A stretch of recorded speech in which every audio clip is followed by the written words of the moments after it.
Welcome to Matrescence Unfiltered, the podcast exploring what really happens to your identity, ambition, and career when you become a mother.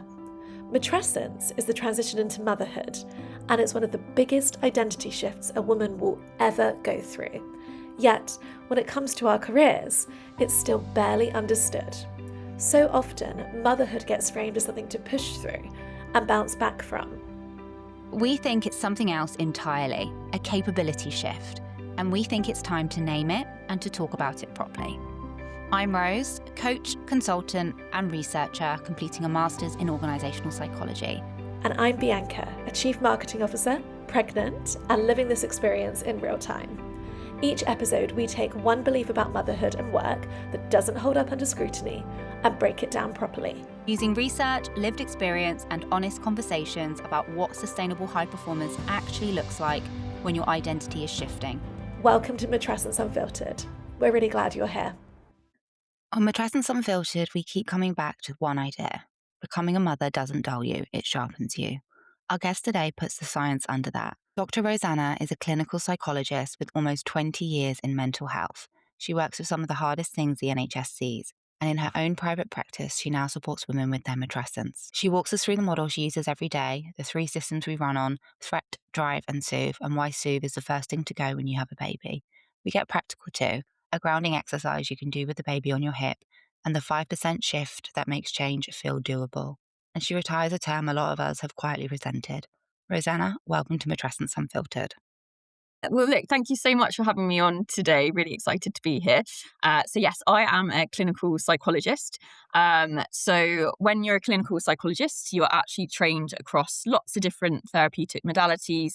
Compassion-focused therapy is one of them, what I'm going to be probably talking more about today. But you're trained across the lifespan and you're trained, across lots of different therapies. So the beauty of seeing a clinical psychologist is that it's very kind of person-centered, the therapy. You're bringing in lots of different therapeutic modalities depending on what the person is coming for you. So when you qualify as a clinical psychologist, you go on to specialise. So I've been a qualified psychologist. I was thinking about this the other day, 12 years. But to get on to clinical training, you have to work in mental health for quite a while. So I've been working in mental health for nearly 20 years, which is mind-blowing when I think back to that amount of time. And actually my speciality is very different to the work I'm doing with mums at the moment. So I work for the NHS part-time, and I work with people who experience first episode psychosis and complex trauma. But when I had kids, the beauty of being a psychologist is actually it's quite expected to go part-time, which is so different from, I think, most other jobs that I've realised. And people go on to have a private practice alongside NHS work, and really it's in that kind of job that I started to see a lot more mums and thinking about supporting them with their matrescence. And it wasn't something that I kind of actively went into thinking this is what I want to do. I think it was because of my profile showing that I myself was a young mum. So it really I started seeing a lot of women about 5 years ago, and I had a 1-year-old at the time. So I've now got a 6 and a 4-year-old. And actually, the women were coming to me with query around postnatal depression, and that's not my expertise. I would always signpost on, but actually it wasn't that. And after I was seeing more and more women, I realised absolutely it was matrescence and the transition and the understandable struggles that come with it. And because I see people virtually at that time, it was COVID, what I really wanted was just get all of these women in a room together, because there was a lot of kind of normalising of experience. And I think what's so helpful, because I was a young mum myself, I was a lot more kind of open of what I am in that therapy, as opposed to kind of my NHS job of me too, I've experienced that, that's really hard. And it was that, I think, which has been so special to kind of in my private kind of practice specialize more in matrescence now, because I have got that kind of lived experience, but obviously with my clinical psychology lens. So yes, it's really grown from then. And I think in the last 6 months, I've actually started doing a lot more community-based working with women, because I really wanted, like I said, to just get these women in a room together, but obviously it wasn't possible, and with my own childcare. But in the last 6 months, I live in South London. I've started doing lots of events for mums, and mums at very different stages of their matrescence, of just bringing community more together, because I think what I personally found too in baby classes and things very much focused around baby, there's just nothing really focused around mum and mum's psychological needs. So just bringing these women together has felt really special over the last kind of 6 months. And that's my aim really moving forward, of how do we build that community, which I think is very difficult to find. And I think a lot about the village and this elusive term. And yeah, how do we support mums with building that village and thinking much more around their own matrescence and how it impacts them? I absolutely love this. And I said in a previous episode that when I was on the maternity ward, I genuinely had the desire to go around and get everybody's contact details so we could stay in community. Well, And the that would be really power of nice. that was not lost on me. So I Yeah, love that you've integrated that into your work. And I know that there's just so much that we can take from being around women who are going through yeah, similar things at a very similar time. Because, of absolutely. course, in your extended village, you might have a woman or a friend who is 6 months ahead of you, but that's a Yeah, completely different phase. So I yes, yeah. love that. And I'm wondering, you mentioned matrescence there and integrated that into your work and how helpful that's been. Where do you think that work needs to go next? Like when you look at matrescence and how it can help us continue evolving our understanding, where would you like it to go next? Where in your work do you feel the gaps are? And yeah, I'd love your thoughts on that kind of that future looking state. We're so early into, isn't it? Like Yeah. matrescence being even like a recognised word, which is, but now it is, which is fantastic. But even interestingly, when I've been going around a lot of like community based and speaking to school mums who obviously been mums for a really long time, like the word just still isn't known at all. And I think there just needs to be a lot more building on that education around what is matrescence. I think what's great about what you guys are doing, focusing a lot more around brain changes, that's just not known of at all, is it? Which is shocking when we think about that. Model I use in compassion focused therapy fits so well for kind of motherhood and what it encompasses. And I think if we could just again make the model kind of a bit more mainstream in very kind of lay language, I think that would be really helpful. But generally just getting mums and dads, because obviously we're talking about kind of parents here, aren't we? But my focus is on mums at the moment, just being much more aware of their kind of emotional state and ways to support themselves in that. Because as I say to kind of all of my parents, you cannot regulate a dysregulated child if you are dysregulated yourself. So in order to kind of, that's the priority here, you have to be regulated yourself. And we know that so many kind of parents put their own needs on the back burner, but actually that's doing your child a disservice. So how do we make sure that we are prioritizing that kind of regulation of ourselves? And that's why I really want it to go, that it's not just when you ask someone, and I'm sure Bianca, you're getting a lot of how's your child, but how are Mhm. you? That's the conversation we need to evolve to. And there's a lot there. And obviously, I'm reporting to you live from the trenches, 4 weeks today since birth, of I am sleep deprived. I'm probably still in a state of shock about all the changes that I've been going through. That regulation piece, where do we even begin with that? Like, what does Mm, that look like in the work you do? Because I hear that and I think, yes, I need to regulate. I need to be as, my nervous system, he still yeah, feels like a part of it. And when we're skin yes, to skin, for yes. example, and I've read, I don't have exact studies on this, but I've read that he still believes that he's a part of my body in some Mm, way. And so mm, if my nervous system is completely shot away because I'm sleep deprived, I'm stressed, I'm mm, all these things, I know it's gonna have an impact on him, but I'm also in the most physically challenging, yeah, probably period of my entire life. So yeah, what does that regulation piece look like? Where should new mums like me even begin? Because it can yeah. feel like I'm failing at that too, you know? Yeah, yeah. We absolutely don't want that narrative, do we? Right. Yeah. And it's about kind of simplistic things that you can add in every day that doesn't feel like an additional task that you have to do. Mm, Because again, with any kind of new skill, right, it has to be accessible, doesn't it? I did have a question. So you spoke earlier really confidently about matrescence and, you're not a specialist in postnatal depression, but you Yeah. really understand and recognize matrescence. Did you know about matrescence when you were going Mm, through it? no.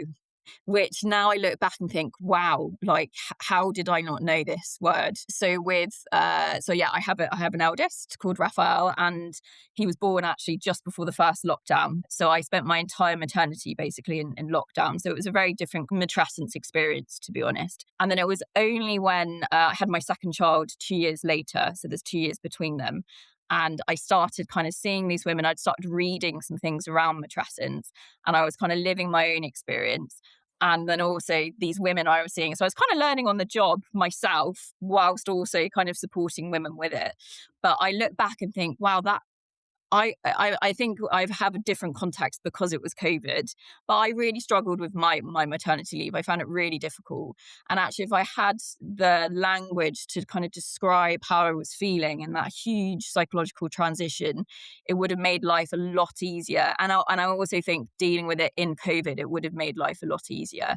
But there just wasn't the awareness 6 years ago when I was in kind of maternity. And so I'm so happy in a way that the awareness is just exploding, isn't it, at the moment? And even kind of podcasts like this, there wasn't anything like that 5-6 years ago.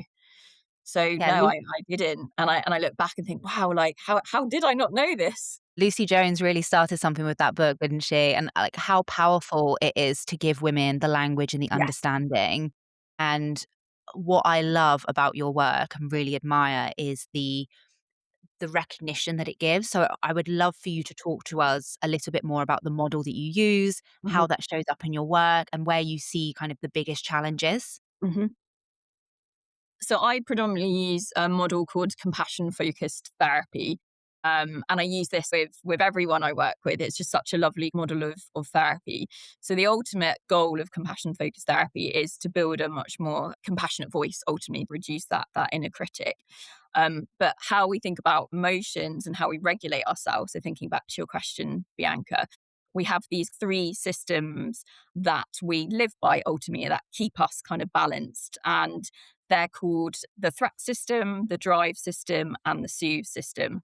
So if we think about them just kind of pre-kids, firstly, the threat system, as you can imagine, is a survival system. It keeps us safe.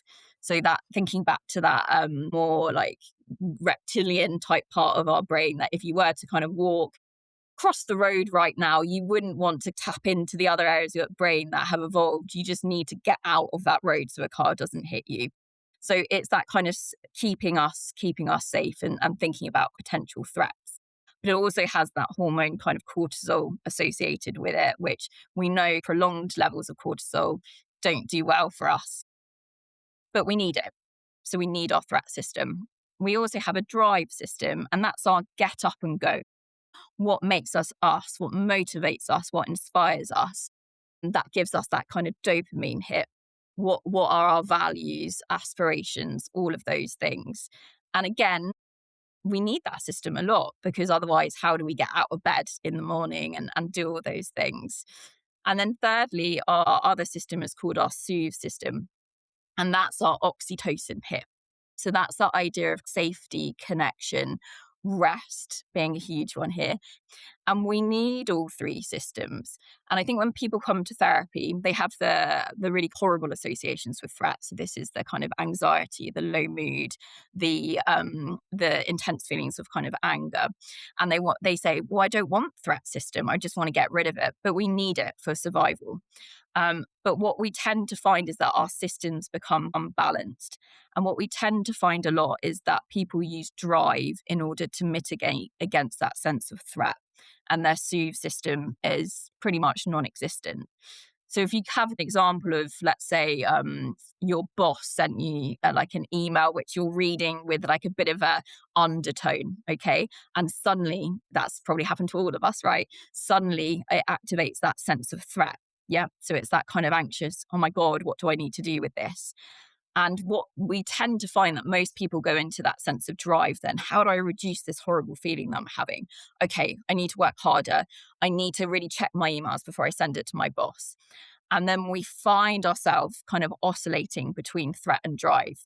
When actually what we want to kind of teach people to do is pause. So we're not so kind of reactive, which is our drive system, and think, hold on here. Let's just take a moment. Let's regulate ourselves, because threat increases that level of cortisol. And let's just kind of pause and think, what do I need to do in this moment? Because that was a horrible experience. Instead of kind of immediately reacting, how do I soothe? What does my soothe look like? So what we tend to do in therapy is get people to draw out their circles early on. As you can imagine, threat and drive are really much larger than soothe. And then we build very practical coping skills and building that kind of person's like self-confidence, like self-worth and compassionate voice to build up that sense of soothe as well. So it's just generally a lovely model. And I guess I'm friends with a lot of psychologists, as you can imagine, and we're constantly being like, what state are you in today? What's your threat system like? Are you in drive? And so I'm really used to that language around threat, drive, soothe. And what I realized when I became a mother, actually I was using that language a lot to recognize what state am I in. So I started using it a lot with the mums that I started to see and got them to kind of just understanding the model firstly around what they're in. Because what we realized is that most of the women I was seeing, really kind of successful, high achieving women, and actually they've lived their life in threat and drive, basically. That they've had some elements of soothe that have kept them balanced, but having a baby tipped that balance completely. Yeah, they couldn't do the kind of typical soothe things, like the behavioral aspects. So like going, like energizing yourselves with like friendship connection, or going to the gym when they wanted it, or spontaneously going on a trip because travel was a really important value, or whatever it might have been, that was kind of taken away from having a baby. And so they were left in this kind of threat and drive system the whole time. And so it's about how do you build in, like answering your question earlier, Bianca, of these practical soothe strategies, but from body and mind. Because like you rightly pointed out, babies are like you're co-regulating ultimately. So if you're kind of in that anxious state, which is very typical, how could it not be in these early stages of motherhood and any stage? You know, your adrenaline's up, isn't it? Your cortisol's up. So how do you soothe your nervous system in order to regulate your child as well? And those practical body type strategies. It's this sense of, and you guys have talked a lot about this, and which I think so great about your podcast, like I said, the kind of neuroscience point of view is that our threat system and our drive system have been upgraded ultimately. Yeah, it's not a bad thing that we are much more aware of kind of threat and drive. It's the opposite. Because if we think about our threat system, it's upgraded to just keeping us safe, like our personal self, to keeping a baby alive, which is incredible, right? So we're obviously it's upgraded to the sense of, you know, we're really hyper vigilant to kind of baby's needs, that kind of scanning of kind of danger, you know, that incredible, and I don't know if you've kind of experienced this yet, Bianca, but of when you're asleep, like you can hear your baby's cry before anyone else can, which is the kind of upgrade of our threat system. Yes. I will look at my partner and I'll think, are you not hearing Yeah. this? You can't even cry for less than a second and I'm up. It's Yeah. magic. Yeah, which is your threat system. Ultimately, it's had that incredible upgrade, right? But alongside that upgrade to the threat, if we don't have the kind of means to access soothe, it becomes overwhelmed. And this is where the self-critical mode comes in, this idea of that phrase of mum guilt, parent guilt, or this idea of comparing ourselves to others. Maternal rage doesn't get enough kind of airtime at all, which it should, because it's such a kind of typical response to our threat system. Overwhelm, all those much more kind of difficult feelings that the threat system also now brings. Our drive system has had a huge upgrade, which is incredible when you think about before to after, how we can juggle so much now, as kind of opposed to earlier, the sense of, you know, that bit of our brain that looks of empathy has massively increased. How we can microtask and prioritize, and all those micro decisions you're making, you know, thousands of times in a day. I read a statistic and it literally was thousands of micro decisions you are now making in a day. And I guess even things like communication skills increase, of when you think about how you're communicating to your children, particularly when they get to kind of toddler age and above, you know, all of these incredible changes your brain has adapted, and therefore then your drive is even larger, you know, to juggle all the multiple demands you have to do. But again, if we don't have access to that soothe, it can what we call more maladaptive behavior. So this idea of like intensive motherhood, of this idea of your children's needs should always be prioritized and your needs not, then you're living in this sense of drive the whole time. I must be doing more. What does it mean to be a good mum? Well, putting my needs totally on the back burner. I guess unrealistic societal pressures of motherhood. So you've got the contextual factors around that sense of drive too. So we've got the upgrades, which are fantastic, and that's what we want to tap into. But we've also got the things which make motherhood a lot more difficult. And how do we cope with those? Let's increase our sense of soothe. But ultimately, what we know is when people become mothers, soothe goes out the window. And that's then we need to really build on that sense of soothe. And that's really my work with mothers of let's look at these patterns that you found yourself in for probably most of your life, really drive, like threat and drive. But it's now even harder because you've got this other child to look after, or one child or multiple children.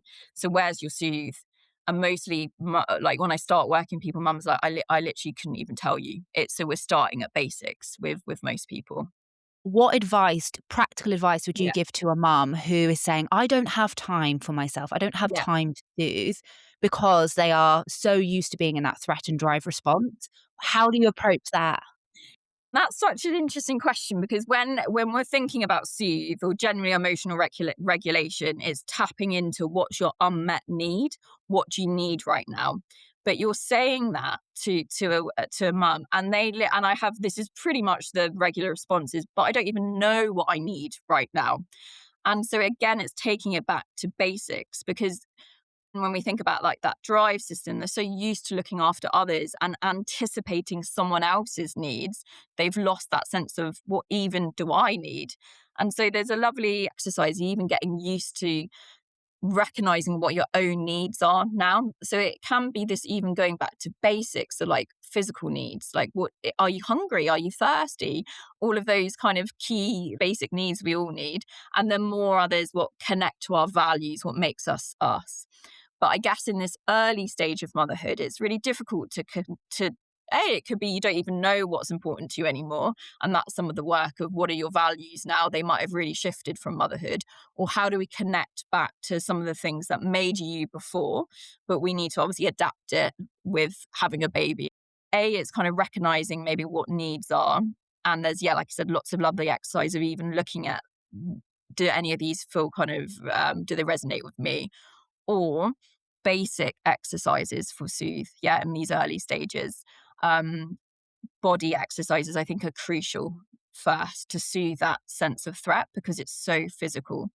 So even, and it sounds very basic, but breathing exercises, yeah, of when you start to kind of feel yourself getting out of sync, something called diaphragmatic breathing, which effectively is, breathing through your diaphragm as opposed to kind of chest breathing. That's incredibly helpful. A grounding exercise, bringing yourself back to the moment. And we could do one together right now. I would love to do that. You've already got me breathing deeper as I'm listening to you. So please, let's do it live. Yes. This is called, a grounding exercise. So when we are in that ultimate like threat mode, we're so not in the present moment because we're either kind of really anxiously anticipating something in the future, or we might be kind of thinking back to the past or could have done that better. Oh, I failed at that. And so we're never actually in the present moment, which is effectively all we've got control over.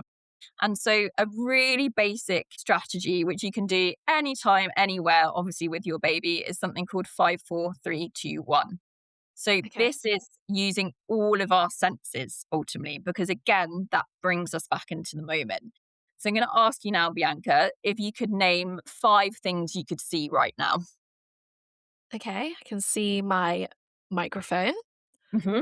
laptop, water bottle, mug of tea, and my screen. Great. So 4 things that you could feel and kind of describing to me the texture. Okay. I can feel the texture of my dress, hair, which has some baby sick in. Now I feel that. A little bit crunchy. The texture of the table, I guess. And yeah, maybe this mug of tea that's still a bit warm. Great. And 3 things that you can hear. I can hear your voice. I Hmm. can hear some cars in the background and kind of the rustling of this cable. Lovely. And two things that you can smell. Maybe that lovely baby sick. Tea and a little bit of baby sick slash dried milk, which is not Okay. my favorite smell, I have to say. Okay. And one thing you can taste right now. My peppermint tea Okay. So how did it feel doing that exercise?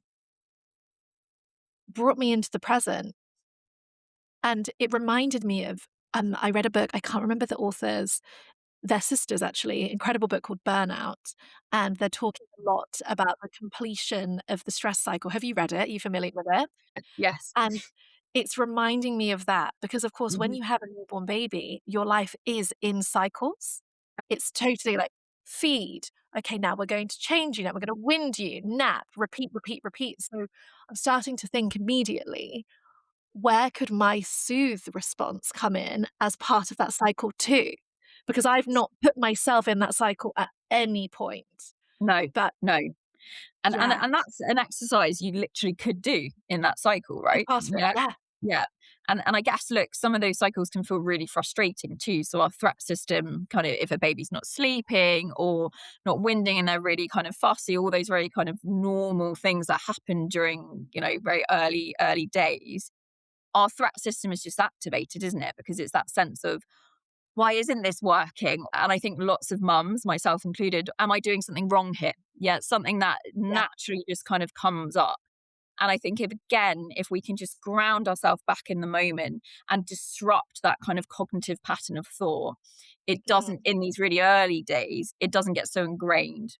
Because I see people mostly kind of 6 months plus, really. It's non surprising actually how quickly cognitive narratives can get ingrained. Yeah, particularly around, I'm not doing a good enough job, because it's a constant reminder if things aren't going the way you hoped it, and like they never do with a baby, if we're then having this more kind of internal critic coming up, it just becomes harder to shift ultimately. It does shift. I want to put that very hopeful message across. But if we from the early days can start with a more kind of compassionate language while soothing our body physically. So it could be you're doing that grounding exercise, you're doing some breathing as you're getting through a kind of frustrating getting a baby to sleep. And you're saying to yourself, this is really hard. Like, this is a hard job that I am doing right now. So, building that kind of compassionate language, it seems really simplistic, but the combination of the two, you're really activating a sense of soothe instead of going automatically into drive. What more could I be doing? And actually want to step away from that and come more into our sense of soothe. I love everything about this. And as I understand it, the model was very much built for people who have higher self criticism, Yeah, which also absolutely. goes hand in hand. And you touched on this earlier with women who are high achievers, who have Absolutely. had a real sense of self from their Yeah. work and Yeah. their ambition. I'm wondering, when we look at the fact that, your brain, as you mentioned, it's rewiring for heightened Mhm. threat detection. Um, in the women that you work with, when is that system actually doing exactly what it's meant to do? And when does it tip over into anxiety? How can we Yeah. differentiate between the two? Because Yeah. I'm sat here thinking, okay, I've got this inner conflict within me a lot at the Yeah. moment of I'm not prioritizing myself. How could I possibly? But when Yeah. I do, so small little things like Mhm. I will do my makeup to do a podcast episode like right now, which is 10 minutes quickly, chuck a load of makeup on while he's in his cot and he Yeah. seems like quite peaceful. Yeah. But then I think, God, should I have been holding him? If he starts crying while I'm doing that, I feel terrible. How can I start to say, okay, this is natural, this is what's meant to happen, versus I'm tipping into expectations that Yeah. I shouldn't uphold on myself? Do you understand, like, trying to get at around Yeah. how Yeah. do we distinguish between the two? Yeah. The is an interesting one, isn't it? Because it's a Yeah. very hard, sometimes a fine line of working out what is what ultimately, Mhm. particularly around the anxiety, because like you said, we are meant to be more kind of hypervigilant, detecting of threat, which could be described as anxiety, right? But I guess Mhm. when it tips over and you're finding yourself more that you can't rationalize certain things, or behaviorally it's really impacting you. The kind of more moments of I'm feeling more anxious or low or angry way more of the time than not. I think, again, it's a little bit of kind of the watch and wait too, because that early stage of motherhood where you're in, it's kind of, Mhm. when we think about that huge hormonal kind of shift too, it's hard not to feel those things a lot of the time. Yeah. So it's Yeah. kind of seeing how things are going. But let's say if you stop doing those things, like doing your makeup, then Yep. maybe then that has it tipped over into that. And Yes. that's a really good example actually of what I would give to kind of you new mums of what can you be doing to still make you you. Ultimately, Mm. yeah, if your baby starts crying, it's not, I guess, you're not leaving him to cry for like 2 hours, are you? Of course Mm-mm. not. But if you're finishing for like an extra minute and that's going to make you feel better, it's weighing it up, isn't it? And for me, I'd say Yeah. finish your makeup. But I completely empathize with the situation, because with my eldest, I was much more of like, oh no, I can't let him cry. What will that mean about me as a mum? And I think, again, with a psychologist hat on, I'm like, these first 2 years are so important. I've got to be kind of regulating him the entire time. But actually, when you have a second, you literally just can't do that. It kind of forces Yeah. you out of that mentality because your attention has to be split. And I wish, looking back, that I did, I used to kind of rush showers and like, Mm. makeup for me is also really important and makes me me. And kind of at times I was like, oh, I won't, well, it was COVID too. So again, different mentality. But Yes. I didn't do those things. And I look back now and think life would have felt a lot easier if I had done. So I think it's trying to work out, what makes you you and what can you still be doing. And if you're not holding your baby 24/7, that is okay, because that's a really unrealistic pressure we're putting on ourselves, isn't it? And that goes back to that idea of intensive motherhood, Mm. because ultimately what you're describing there, if you didn't kind of finish your makeup Yep. and if your baby was crying for a minute, we're negating our own needs, aren't we, completely? And it's this sense of your needs are as important as your baby's, because obviously you are regulating your baby. So it's that happy Yeah. middle, isn't it? It's not leaving your baby to cry for 30 minutes while you're leisurely doing your makeup. But if your baby starts crying and you're finishing up, finish up your makeup, because that's going to make you more regulated and that's going to improve that bond with that baby. That's such good advice, Rosanna. And I think that when you're scrolling, maybe you're feeding and you're scrolling on Instagram or TikTok, and there's so much noise around, as you say, these first 2 years, setting up your baby to be able to regulate emotionally, and how awful it was, back in the day when we were raised, of how much we were left in our cots, etc., all these things. And the pressure is a lot. So, this idea of take that extra minute, because on balance, everything, I'm kind of trying to view it at the moment of every decision that I make, there's thousands of micro decisions. They are primarily for my baby, but there's also me in this. And if I'm not well, how can my baby be well? So how do I balance it? And I I wouldn't say I'm doing it for everything, but certainly quite a lot of the time I'm almost scoring it up, thinking, okay, well, if I do this, it's going to be a 4 out of 10 for me, but maybe a 6 out of 10 for him. What's the average of that? And there is that balancing act all the time. So I think as I look at my journey so far, it's so helpful to hear you from a clinical, psychological perspective say, it's okay to do these tiny things that make you feel like yourself. And actually, sometimes that can be. For the first couple of weeks, I didn't even make myself a mug of tea. I just wouldn't. I wouldn't leave him. Then I'm like, well, I love holding a mug of tea when I'm having a conversation like this. That is a self-soothing thing that I can do. When I'm filling up a bottle for him, put a bit more hot water. There's so much there that I think we overlook. And so maybe the advice here, correct me if I'm wrong, is exactly as you say, what are these small things that can make you feel like you? And I understand that in this period of time, it's hard to know what your needs even are. It's really difficult to connect with them. Start micro needs almost. Start with the tiny little actions you can take that bring you back to a version of yourself, and then build your confidence over time potentially around baby's fine. Yeah. Yeah. Well, this is it, right? And you do look at when you have a second child, you just cannot commit that amount of time to your second child. And my second child is fine, Yes. absolutely fine. And so everything in life is a happy balance, isn't it? So what is the balance for you? But I think what you said there around those tiny shifts, that's what we're looking for here. And when I work with women, it's not these momentous shifts, because like we said earlier, it's setting someone up for failure. What's your 5% shift? That's what I'm asking Yes. someone for. And how this week ahead, what is your 5% shift? What's the 5% that you want to look different? And I have this other, I must have taken it from somewhere at some point, but this idea of, it's called the mothership. Yeah, that if you, this is a kind of, again, a practical strategy.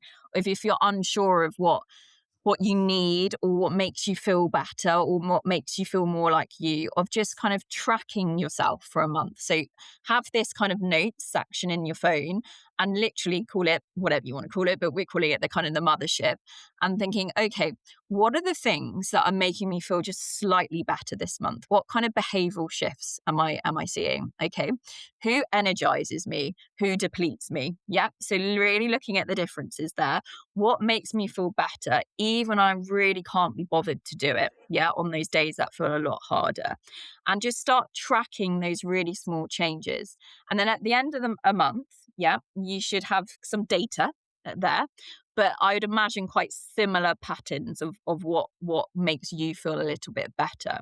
And then that next month, it's saying, okay, what am I committing to this week? What's my 5% difference of looking at what I know makes me feel a little bit better? What am I actively going to say yes to or no to, which is equally as important here.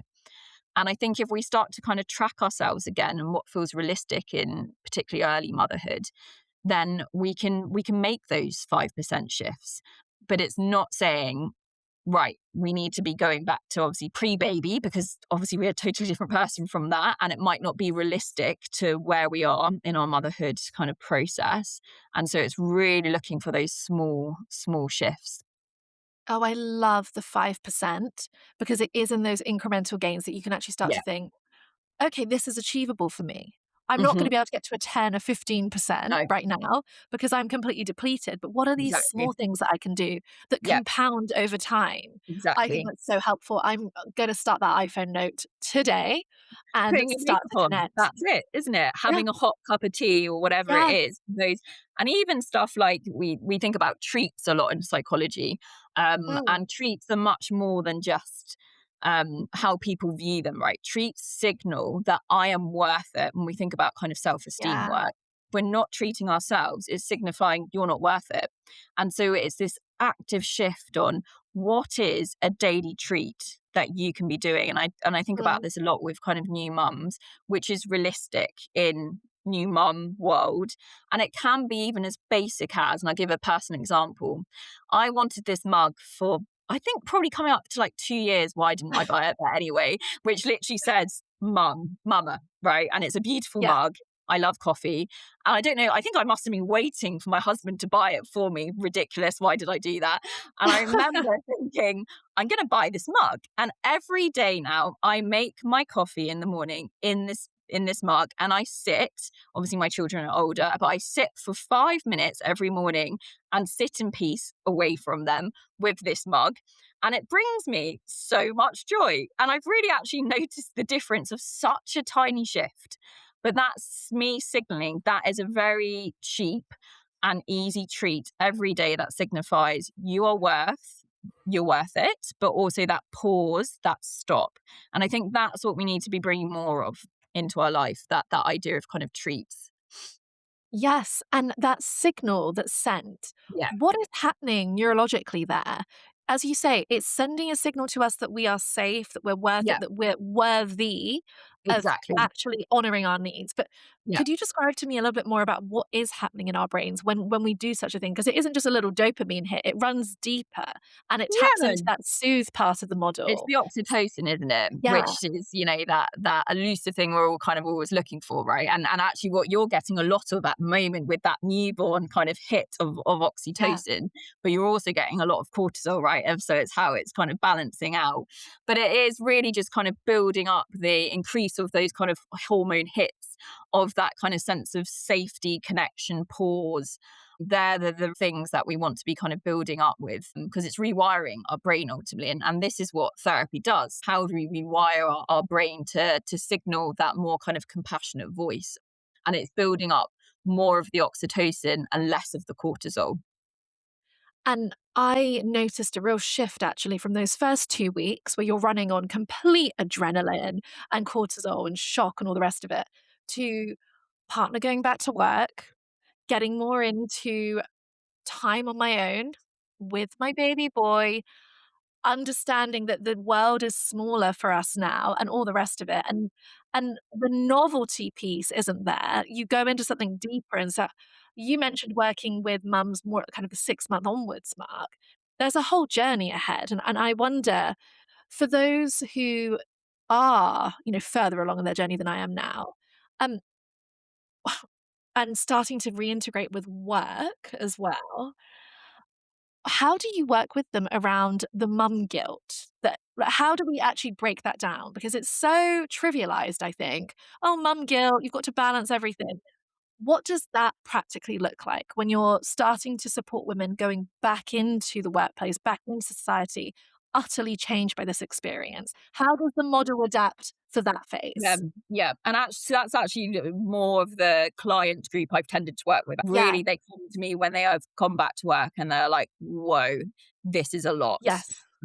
Because effectively you're facing an impossible kind of double bind, aren't you? You're Yes. trying to kind of excel in both areas, work and motherhood. And I guess when we think about this idea of success, it's redefining what success means, because I tend to work with a lot of women who are really successful. They're really well established in their careers ahead of having children. Their identity was a lot kind of focused around that idea of what does success mean in a kind of career aspect, which a lot of the time it meant achievement, promotion, productivity. And then you have a baby and then you go back to work, and it's thinking, what does success look like there? Which is much more around kind of presence, emotional kind of availability, connection. How do you kind of marry up the two? And I think that's when people really struggle, because then there's even less time for that behavioral soothe that they might have kind of tried to put more in place in maternity leave if they're kind of able to leave their baby or want to leave their baby. And actually that time then is reduced. So it's really, again, going back to the model I found and thinking about, okay, where are we? We are oscillating constantly between threat and drive. And that's where this building up this more compassionate inner voice work comes into it, because the guilt voice, the emotion effectively is your inner critic. Yeah. And we know guilt is kind of an empty emotion. It's not helpful, but there's an unmet need there. So what is that unmet need? Is it kind of sadness that you're in this impossible kind of double bind? Is it sadness that your career isn't going the way you want it to be? Is it sadness that you're not with your children, but actually, do you want to be with your children too? That raises a lot of kind of difficult emotions too. And so it's trying to really get to the bottom of what that kind of guilt is kind of saying to us. Really, it's a signal, it's an alarm. And then that's where much more what we might call kind of cognitive work comes into therapy. And that's still your soothe element of building up that kind of inner compassionate voice. But I think what's been really helpful too is looking at, again, brain changes with women, because when you go back to work, again, because your drive system has had an upgrade, it's saying to women, yes, you might not be at working the hours you used to be, but that doesn't mean you're kind of less productive. It's the absolute opposite. You are so more productive.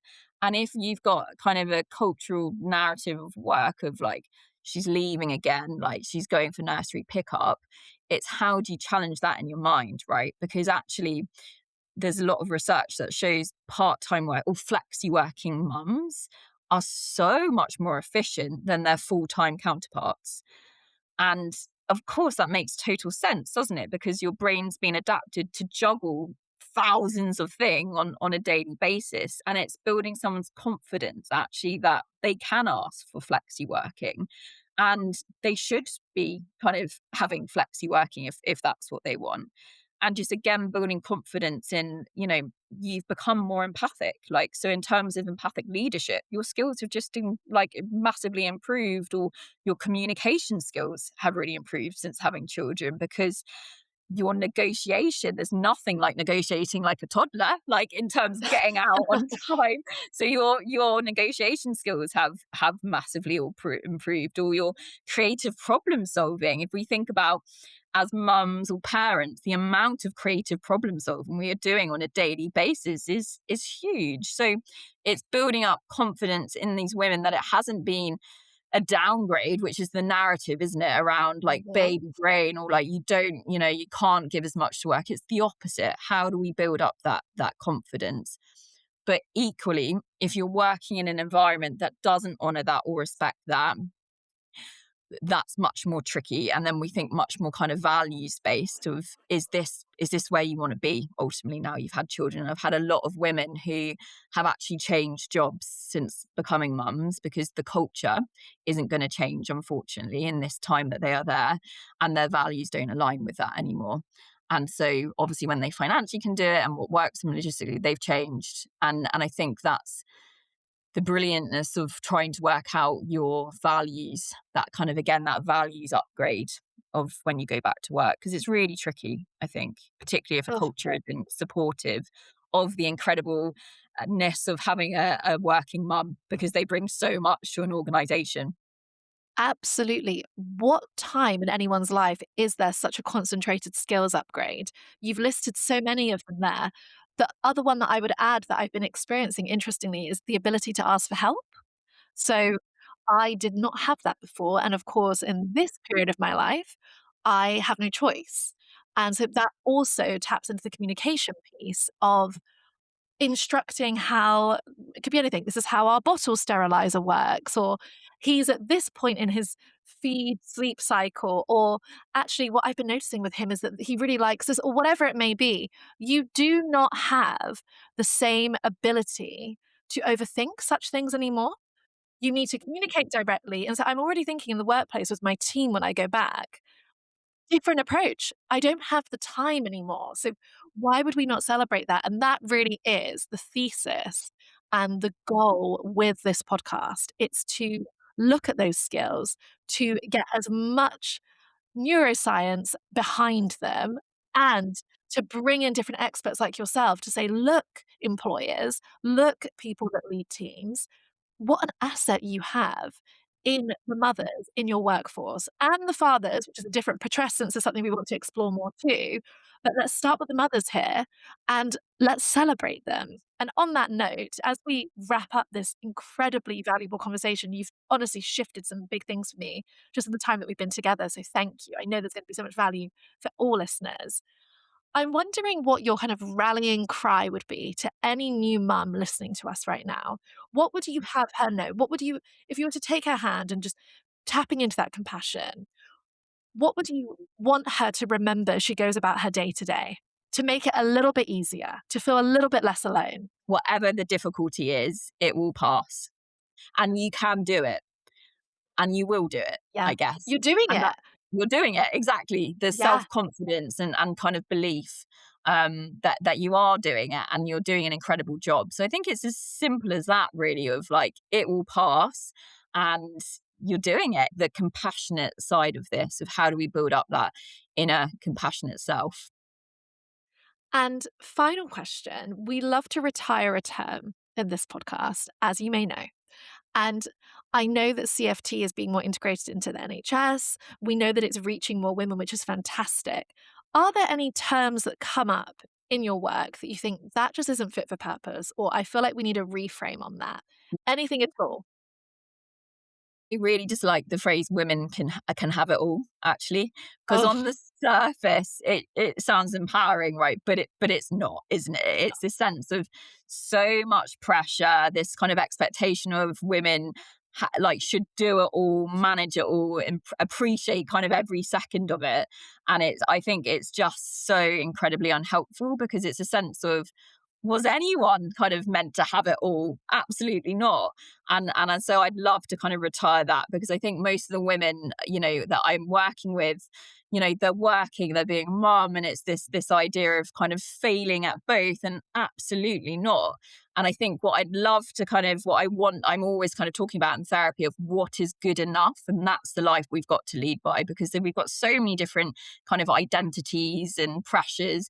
What's good enough? Because that will get you through ultimately. That's when your 3 cycles are more balanced, because you're good enough in kind of all areas. You don't need to excel. That reminds me of the good enough parent theory as well, if you've come across that. Yes. Yeah, which I'm clinging onto for dear life. It's true though, and I think it served me really well. I'm not a perfectionist, which I think generally has served me really well in life, and I very much live by what is good enough. And that is more than enough, is what I say to parents. Even if you're thinking of what's good enough, you're doing more than enough at that point. Yes, I heard recently on a podcast the idea of having it almost. What do we think about that? Is that still reaching? How do we feel about having it almost? I guess if it's the kind of similar phrase to good enough. What is your all? What is your idea of success? Because I think if comparison is the thief of joy, if you're trying to be Emma Grede, but without the income that Emma Grede has, like, that is impossible. So like it depends on what your all is what I would say. I love that. And the fact that you can be an ambitious mother, you can be ambitious in so many different ways. Thank you for your time. Thank you for the practicality of what you share, because I'm going to start implementing that immediately. And looking forward to learning more about your work, CFT, as it evolves, and everything that you're sharing. Where can our listeners find you? How can they connect with you and learn more about your work? I am on Instagram, like all of us, and you can find me on Dr Rosanna M. Thank you all for joining us today. If you've taken something from this episode, we'd be so grateful if you shared it with a friend. We'd also love to hear from you. Find us on Instagram, TikTok, and LinkedIn. And please share your questions, comments, and experiences. This is a conversation we want to build together. Until next time.